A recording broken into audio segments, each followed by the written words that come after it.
If you're looking to get into editorial photography, you're about to learn something that seasoned pros already know, and that is that you are no longer the only one solely responsible for making your photograph. From art directors to editors to producers, there's a lot that goes on behind the scenes and on the set to make that shot. Well, today we're going to dissect a cover story shoot for Billboard Magazine on this episode of Behind the Shot.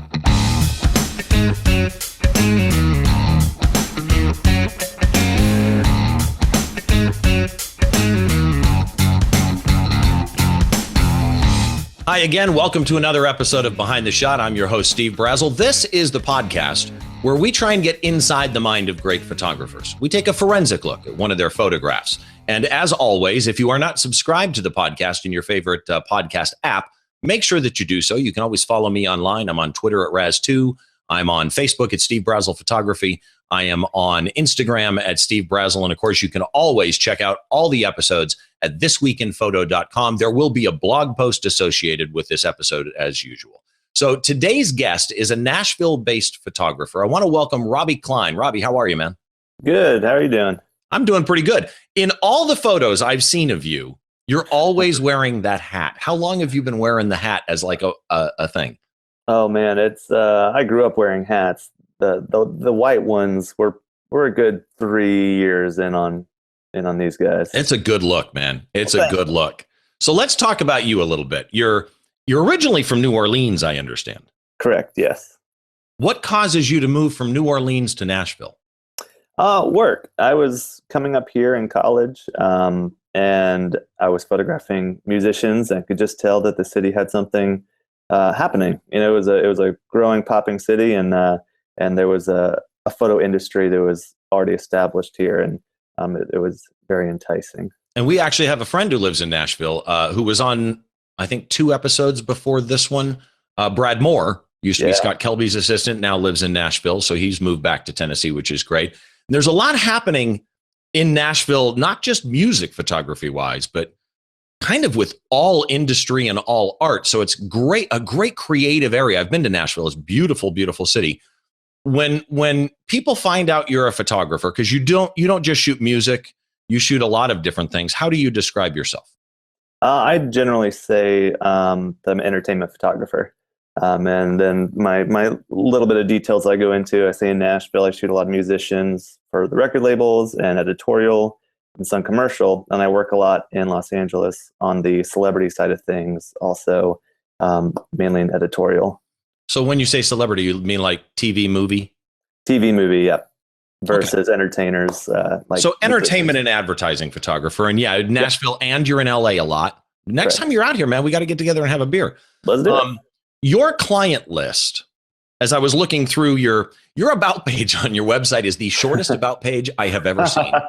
And really refreshing, actually. Hey, I'm a photographer. Here's who I've worked for. Reach out. You've worked for Billboard Magazine, CMT, Cosmo, Elle, ESPN, Discovery. Now, normally, for most people, I'd name 2 or 3 and I'd stop there. I need to keep going with you. Red Bull, People Magazine, Rolling Stone, Sony, Hollywood Reporter, Warner Brothers Records. And here's one of the big ones when I saw this, and we watched 3 episodes last night. You did a cast photo for the Stranger Things cast. Yes. So you are shooting really anything having to do with the entertainment community. And I have to say this, and doing this podcast, I've met a lot of photographers, right? I mean, I've seen some really good work. Your work is so cool and refreshing. And I'm going to tell you why. I've got this in my notes to say later, but I'm going to bring it up now. If you go to, and I'm curious, someday you should do this to yourself and see if you see what I mean. All right. If you go to Robbie's website, which is robbyklein.com, right? Yes. Okay. If you go to robbyklein.com and you look through his photographs, there is one common theme. Every photograph makes me feel like I want to be on the set with you because it looks so fun. The Kelly Pickler shot jumping on the bed. You've got shots of Johnny Galecki with kind of a weird facial expression. Every single photograph is somebody on the other side of the camera having fun, which goes into that old quote of the camera looks both ways. Yeah. And do you notice that about your work? It's a goal of mine. A lot of shoots, I'll have entertainers come on set, and the first thing I tell them is I'm glad you're here, and we're gonna have fun today. That's normally how I start things off, just letting them know that's what we're looking for here. We're gonna get good work done, but we're also gonna have a good time doing it. I kid you not. The one shot of what's his name walking in with all the Starbucks cups. Oh, Tony Hale. Tony Hale from Veep. And he's walking in the building, holding the door open with his foot. Trust me, just go find the shot. It's the perfect example of what you shoot. And even just a solo portrait is amazing. You've got a Justin Timberlake black and white shot that I would kill to have in a portfolio. It's beautiful. You're really, really good. So let's get into your photograph. And let me just say, my notes are going to be useless on this episode because we've been bouncing around a couple of different photographs. And just now we settled on this shot of the band Perry. And so I'm going to ask you questions. I had seen this shot many times, and I'm going to ask you questions based on what's in my head on this shot rather than my notes. But first of all, this band Perry shot. As we bring this up, you said this, you told me in the green room, it's about 4 years old. Yep. Do you know what you shot this with? Camera? Probably a 5D Mark II Canon. Okay. Lens, any idea? 24-70. 24-70. Okay. And is that your normal for these type of shots? Is that your normal? 24-70 is my go-to. 99% of the time, that's what's on my camera. Okay. And I've got EXIF data up on this, on the picture that you sent me. I'm guessing it's probably accurate unless you stripped it and it went in from Photoshop. It shows this was shot at 24 millimeters, f8, ISO 100. Sound about right? Sound about right. Okay. And this is the one that surprises me. You shot this at a 50th of a second. And in my head, I'm thinking you've got three members of a very famous band in front of you. You've got, as you look at this thing, you've got smoke, you've got lights, you've got positioning. I'm thinking, yeah, I'm going to go 100th of a second at least and make sure that I don't end up with motion blur. I'm guessing you were, first of all, on a tripod. Oh, no. Okay. So wait a minute. You shot the band Perry at a 50th of a second handheld. Yeah. I don't use a tripod very often. I move around too much. You don't see the kind of craziness in that? It goes back to college, and I had a professor that I'd like to think out of love used to call me a freak because he would tell us to shoot over 1/100th of a second. And I would always be down in 20, 30, and he would look for motion blur, and he would call me freak because I could hold it still. And I don't know how, because I drink so much coffee, I'm always shaking and jittering, but for some reason, I feel comfortable shooting something at a 50th, 30th. As long as I can take that breath right before I shoot it, it'll come out all right. You know the old game where you look at your friends and you say, hey, if you could have any superpower, what would it be?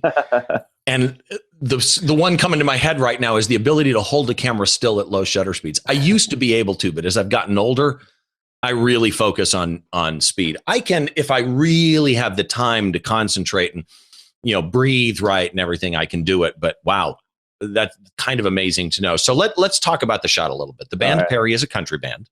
Mm-hmm. You shot this for their label, for the band management?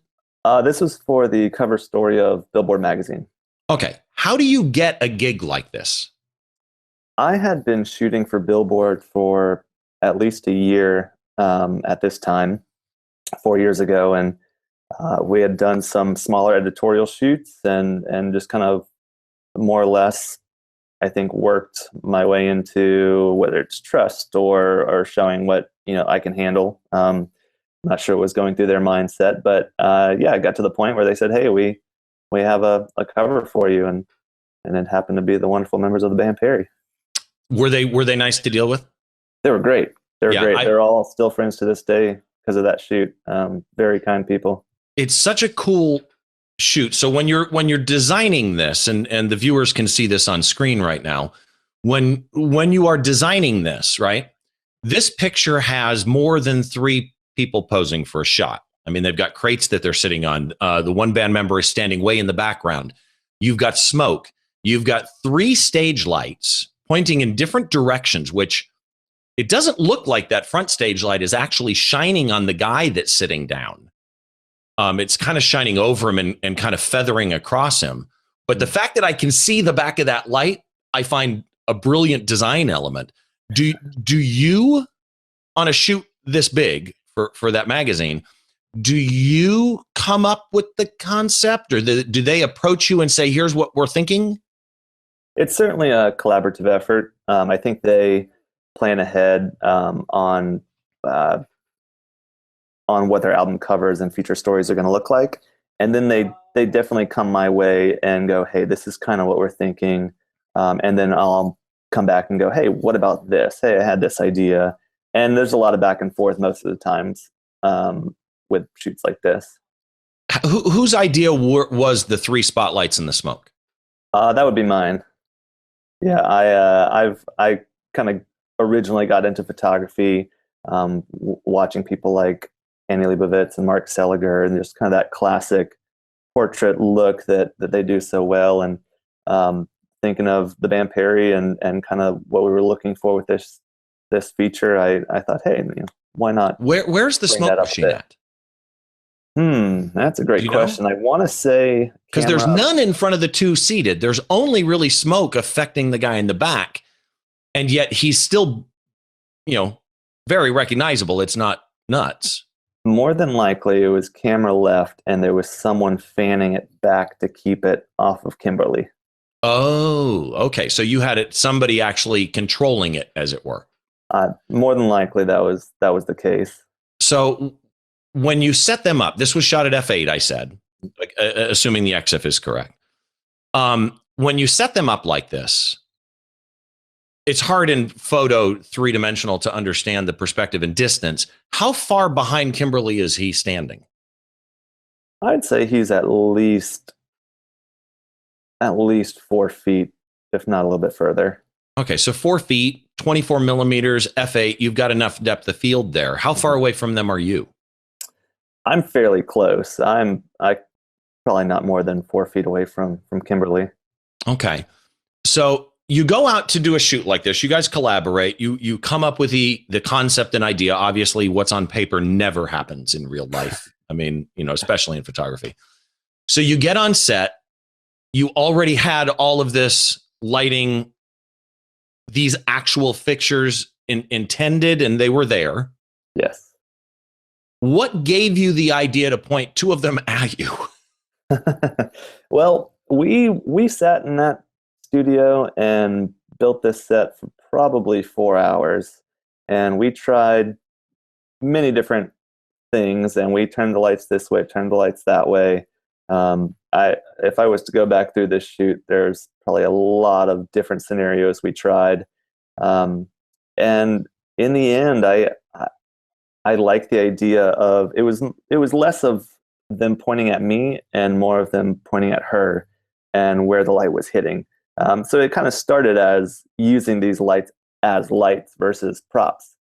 And so you were using them as rim lights, basically. Yes. Yeah. So we were, the initial thought, I think, going into it, if I remember correctly, is just, hey, what, like the actual use of these lights. Okay. But see, here's the problem that I'm in my head. And again, I'm not a studio shooter. So if I sound stupid, bear with me. I admit it. They're not pointing right at you. They're kind of pointing across you, but still they're a bright light. And yet they're not really clipped. I mean, okay, there's probably parts in there that are clipped. So it's, to me, as I'm looking at this, trying to dissect it, right? And I'm trying to reverse engineer it. I see almost trying to overpower sunlight. So you're in the studio, you set up all your settings to the point where the room is dark. You've got those lights exposed properly, not blowing out, that are pointing across the lens. You've got smoke and you can see it, and there's no people in the scene. Then you add the people in the scene, and the people are pitch black. At which point there's obviously a light on Kimberly, camera left, pointing at the front of her to compensate for how dark that is. Because again, in my head, adjusting for just those lightings, you're way underexposing to get those lights down, and then you're bringing it back up to compensate on the humans. Yep. There's obviously another light on the guy standing up, coming camera left from behind that light that's on the far left, because his face is lit up and it's not from that light, or it could be. I'm looking at the light in the front and it has vents that light's coming out of. So it could be from those vents. Okay. And then the guy on the front appears to be ambient light that's being feathered by the light in the front. Did I get it? You're pretty close. That's the gist of it. What did I miss?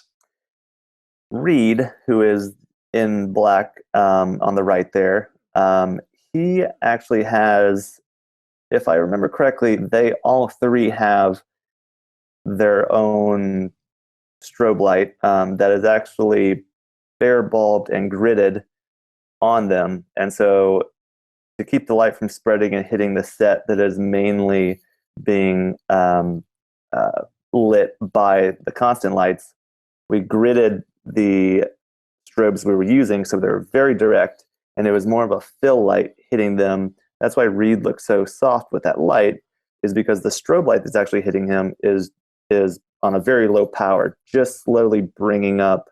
So it's just increments. So we hit him, and so let's just start hitting the dial, trying to get it a little brighter, a little brighter, a little brighter until he's lit, and then we kind of go down the line. If I remember right, you're correct. Kimberly has a secondary light. I want to say a Photech umbrella on her, but and also then, gridded. Not the umbrella. I think she has. I think they all three have the gridded light plus. Okay. Something. Oh. Yeah. But you wanted a broader light on her because she's the front woman, and she's in the front. Yeah. And she's centered. So you want to focus that light, which what you said about Reed is fascinating to me, because you can see the umbrella or whatever that secondary light is on Kimberly bleeding onto the back of his arm. Mm-hmm. But it isn't hitting him much other than that. It's so well aimed and controlled. So I'm guessing you are not. I'm trying to picture if I'm standing camera left and facing toe to toe with her, right? I'm guessing the umbrella or light is not pointing right at her. It's even pointing more towards you and feathering across her. That's probably a pretty accurate guess, I'd say. See, I don't do studio lighting, but I've read a lot. So, okay, that makes more sense. Here's what I really find interesting. All of what we discussed to me is just fascinating lighting. This is complex. This is a really complex scene. This is the fun stuff. Yeah, I mean, there's two things that strike me. Number one is the way that you've done this lighting. The guy in the farthest distance is bright because he's far away. He's smaller. You want to compensate for the size difference. You want to compensate for him standing behind the bright lights so that he competes with those bright lights. She, of course, being in the front center, is nice, beautifully lit. I mean, just beautifully. The facial light is gorgeous.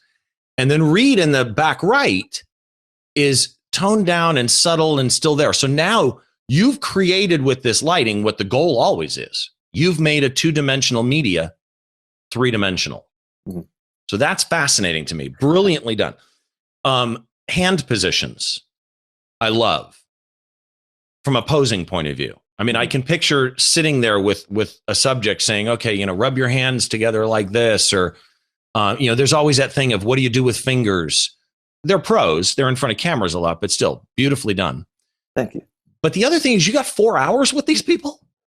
No, we had, we may have had half an hour, 45 minutes. So when you say you were in the studio for 4 hours, that was with dummy subjects sitting in, you're getting it all ready. So when the stars walk in, hey, grab a seat here, rub your hands together, click, we're done. Yep, exactly. Okay, all right. So do you have 3 real people? Or do you have one person sit here, you get the lighting set for them, you say, okay, move to the front stool? I want to say we had 2 people available that were sitting at, we probably pulled a third in, a hair and makeup artist or someone once we felt like we had it to try it out. But yeah, we were bouncing people around. Interesting. Really, really interesting. So when you're going through and you get a job like this and you get on set, you do your time pre-setting, the stars walk in. When they walk in with an entourage. They've got PR, they've got management. They might have a record label AR person. You might also, for the magazine, right, have an art director. What is happening while you're trying to either prep it before they get there, or once they show up and the sweat starts flowing? What's happening on this set? Prior to them arriving? Both prior and while they're there. In other words, if somebody were to suddenly get, let's say they're not going to get, a Rolling Stone or a Billboard or something like that. They're going to do, the Lynchburg Times, some small newspaper magazine, but they get a photo shoot and they want to prepare to do it, right? When they're on this set, before and after, during and after the shoot, what can they expect is going to be happening with the people around them saying, no, can you move him? Right? I mean, are the PR people and the management in your ear the whole time, or do they stay out of your way? Or it kind of just depends, shoot to shoot. With this one in particular, Billboard was not on set. They had a local producer that was on set with us. And so as we are creating each of these sets, we are sending photos to their editors.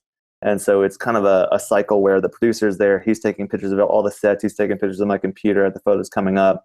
We're getting feedback from them, and we're kind of changing it as they, as they have their preferences. Using a cell phone and texting people photos? Oh yeah, we have Billboard's photo editor on the phone because they couldn't make it in for this one, and yeah, we're.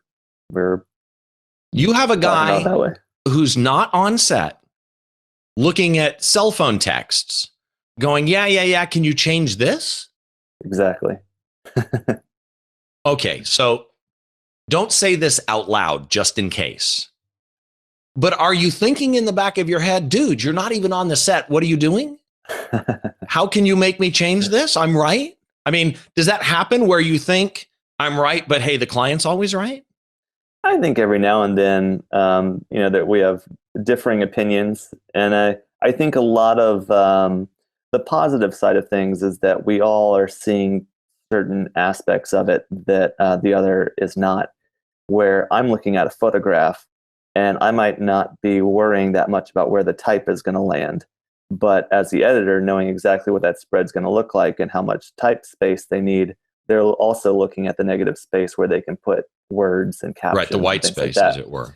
Yeah, and so I think, it's very important to listen to them because they know what that final product is going to look like. So you take the shot. That's interesting. A lot of people who shoot band promos, in fact, don't realize that band wants to put text over it, either on a poster or even on Facebook saying, hey, we're going to be at this venue on this date. Nobody ever thinks about white space. So you take the shot. You've got it in camera. Do you do your own editing? I do, yes. Okay, so you don't give it to the magazine to edit? No. Okay, so for editing, what do you use? At the time, I think I was just Photoshop. Now I run everything through Capture One, and then do Photoshop. You're the third person I know that has moved almost entirely to Capture One. Oh yeah, my friend Renee Robin is a Capture One person, phenomenal composite digital artist. Wedding photographer friend of mine is so fed up with Adobe and Lightroom right now that he's moving to Capture One. Loves it, actually. He still uses Photoshop, but he uses Capture One for most stuff. Do you use for culling images? You do it all in Capture One now as well? Or do you use any Lightroom or Photo Mechanic, anything like that? For coloring? Just for culling. Selecting, image selection. Oh, yeah. Yeah, all through Capture One. Okay. So you pull a shot like this up. What do you do to a shot like this? Because... Please don't tell me this was out of camera. Because if you do, I'm about to burn my gear. I'm going to say there's very little Photoshop happening here, as is the case to most of my photos. And I think going back to how we talked about Reed and how we lit him is the reason for that. And even breaking the shoot back down again, we looked at each individual person and lit each individual person, which we were lucky enough to have time and equipment to do, versus sometimes where you have to kind of light in a broader sense. And so we were able to fine tune each person individually so that by the time you got to Photoshop, you're mainly just tweaking a bit of color, and there's not a lot of no burning, dodging, anything like that needs to happen. Really? Okay, so I just thought of one thing. Do you use any reflectors in this shot, or is it all just light? I don't think we have any reflectors. Okay. So you didn't really do much dodging and burning on the shadows or anything on this? No, not at all. Wow, dude. That's amazing. So color-wise, is this the color it came out of the camera, or is this a treatment? It's close. Because it's got that almost, it's real color, yet it's a little sepia. I feel I say that Canon comes out a little bit warm in a reddish tone to me. To my eye, raw Canon files feel a bit red. And so a lot of what I do, I mean, in a kind of first step is to pull back that red, which does cool things off. And that if you look at the backdrop on the right, I mean, that's about what it looks like if you were just to whip it out the closet and look at it. So we're talking pretty accurate colors here with a bit of warmth. That those Mole Richardson lights, the constants, they're really creating the warmth in the shot. I was going to say, because she looks really warm, but warm and not warm like, golden sunset type thing. She looks warm, like healthy, just worked out, vibrant. It's a beautiful color on her. Just your work is so good. And even in this shot, the two in the back are serious face, but it just looks like this would have been a set that, man, I want to be on so bad. So let me ask you one other question. All right. And then we'll tell people how they can go find more about you. The crop on this, this is almost a 16:9 crop. Obviously for the magazine, it was bigger than this, I'm guessing. You had more room above or below. Do you, when you shoot something more like this, editorial wise or advertising wise, do you shoot wide to give you the freedom to set up the crop needed for print? Or do you try and nail really, really close in camera so that you don't have to? So I think and actually one other question is a three-part question. The other question is, do you have different crops in mind when you shoot? Because it might go on a 2-page spread. It might go on an 8.5 by 11 portrait orientation. It might go on a tour poster, and it might go across the chest of a t-shirt or the back of a jacket or on a tour bus. I think variety is often king, because especially here in town working with the record labels, like you said, all those things you mentioned are very much fair game to where these images might land. And so getting a great variety is something that I now have learned to do. Shots like this, going back to what I said about it's important to listen to your editors, is because I as a photographer am looking at more composition and the image itself versus the work that's going to happen to it afterwards, as far as text and cropping and things. Like, I'm wanting to create the image that I see in my head and that feels right, and that very rarely is a broader shot that can be cropped in. I tend to, especially with my personal work, the image that I shoot is the image that I shoot. It's extraordinarily rare that I'll actually crop anything, and so depending on the client, I've definitely learned to be a little bit more in tune with what their needs are and shoot for those needs, while looking still at what's in my head composition-wise. Interesting. So when you do, and you've done a number of shoots like this, like I mentioned, Stranger Things cast, and you've got a lot of cast pictures, you've got a lot of, entertainment, not music, but entertainment stuff. But what's funny is I don't even look at this shot. While it is the band Perry, really breaking it down, this isn't music photography. This is editorial photography. Have you ever had an editorial shoot where you didn't get feedback? Because this happens to people, and I'm curious how you deal with it. Where you didn't get either enough feedback or anybody on set, or it was like, this is what we need, and we're kind of thinking this, we don't really know. And you get on set and everything is still up in the air and you're having to fly by the seat of your pants, as it were. Does that make it more fun for you, more stressful for you? More stressful, easily. There's a part of it that can be very fun, but it's more of whenever it's known, hey, you have kind of creative control. Like, what are you thinking here? If I'm expecting to get a creative brief and it's time to shoot and we still haven't gotten it, I've definitely thought about the shoot and have my own ideas. But this shot, for instance, we talked about this so much in advance. All these props, everything that was in this shot, we brought to set. It wasn't just hanging around. And so if we would have just shown up and without this idea, it couldn't have happened. We wouldn't have had the things there that we needed. But I had a rapper once, well-known rapper, label hired me to shoot his press images they were going to use for probably the next year or two. And he showed up to set and they hadn't told me the first thing. And once he was there, they said, "Oh, we trust you, just kind of do whatever." And that kind of pressure, just going, I don't have any prep time. You guys are leaving the branding of this guy for the next 2 years up to me without giving me any direction. You're not always set up to win that way, because it's totally up to them on, whether they ended up liking what you did or not. So it's not something I necessarily prefer. I love creative control, but with a bit of advanced warning is always nice. Yeah, or at least, conceptual direction. Yes, anything. Nice.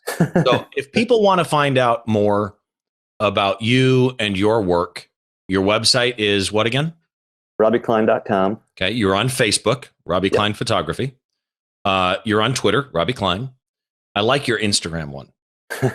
Robbie's Photos. Robbie's Photos. I dig that. So everybody, just go look up Robbie Klein, RobbieKlein.com, and look through every one of his portfolios, and you'll see what I mean. Every single photograph has that little fun to it that just makes you go, wow, I want to be on a shoot with this guy. Robbie, thank you so much. My pleasure. Thank you for having me. I appreciate you're taking the time out of your day. Say hi to Brad Moore for me when you see him. I will. And to everybody, thank you again. Another episode of Behind the Shot in the Can. My name is Steve Brazel. I'm your host. We will see you next time. And don't forget, head by thisweekinphoto.com. There will be a blog post associated with this episode that has more of Robbie's work for you to see too. We'll talk to you soon.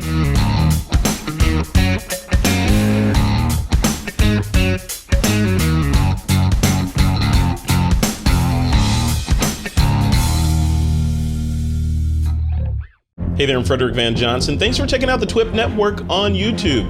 If you'd like to keep up to date with the shows we're putting out, be sure to click subscribe. And while you're at it, give us a thumbs up. You can also subscribe on thisweekinphoto.com, where you'll find lots of other great photography shows. Thanks for watching the TWiP Network on YouTube.